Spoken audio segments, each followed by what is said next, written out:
रक्षाबंधन जवळ येतेय म्हटलं एक कविता भावासाठी सुद्धा.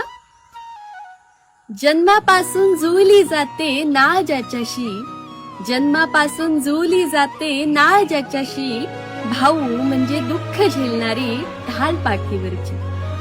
भाऊ हा भाऊ असतो, कधी हसवतो, कधी रडवतो, कधी रागावतो, तर कधी एकांतात बसून बहिणीसाठी ढसाढसा रडतो.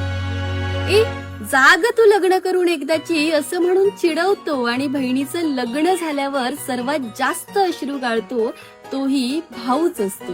बहिणीला टोकवणारा, लाडी लाडी भांडणारा, रुसली तर मनवणारा, मी आहे ना तुझ्यासाठी असं ठणकावून सांगणारा भाऊच असतो. भाऊ हा भाऊ असतो, छोटा असो मोठा असो, प्रत्येक बहिणीसाठी तिचा पाठीराखा असतो, प्रत्येक बहिणीसाठी तिचा पाठीराखा असतो.